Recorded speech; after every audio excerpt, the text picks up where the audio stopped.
এরপর অভিনব ফোনে কিছু বলল আর হেলিকপ্টারটা উড়ে গেল সেখান থেকে। ঠিক সেই সময় একটা ট্যাক্সি এসে অভিনবের সামনে দাঁড়ালো। তো দুবাই থেকে বারবার ফোন আসা, এই দামি গাড়িগুলো আর হেলিকপ্টার সবকিছু একটা এমন গোপন সত্য ফাঁস করতে চলেছে যাতে আপনার গা শিউরে উঠবে। অভিনব তাড়াতাড়ি ট্যাক্সিতে উঠে চলে গেল। ঠিক তখনই রাজ আর বাকিদের মনে অভিনবকে নিয়ে সন্দেহ জাগলো। চলো অভিনবের পর্দা ফাঁস করা যাক। আজই ওকে হাতে নাতে ধরবো। এটা বলেই রাজ অনন্যার গাড়ি বের করলো আর সবাই মিলে অভিনবের ট্যাক্সিকে ফলো করতে শুরু করলো।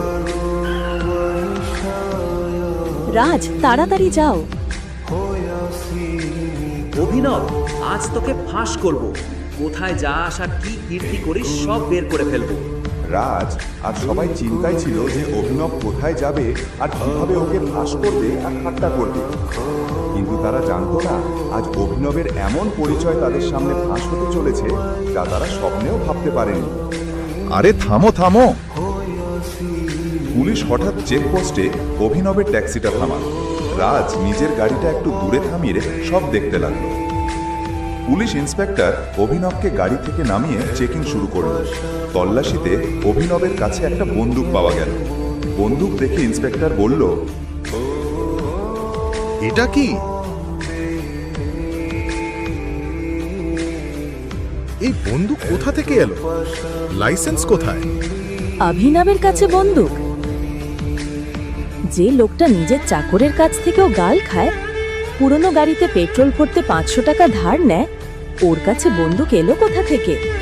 তবে কি আমি অভিনবের আসল সত্যটা জানিই না? আমি শুধু কমিশনারের সামনে মুখ খুলব। তাই নাকি? দেখো দেখো, পুলিশ কমিশনারকে চাই ওর। শোন, বেশি চালাকি করার চেষ্টা করিস না, নইলে তোকে উল্টো করে ঝুলিলে এমন মারবো যে তোর আসল পরিচয় বেরিয়ে আসবে। যে লোকটা বাড়ির চাকরদের কাছ থেকেও বকুনি খেয়ে আজ সে পুলিশের হাত ধরে ফেললো।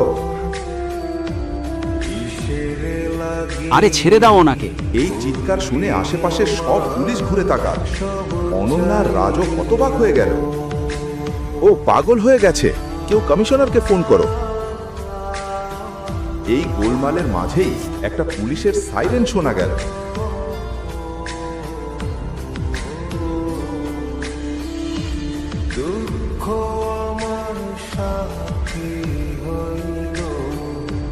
এ কি নাটক হচ্ছে এখানে? স্যার,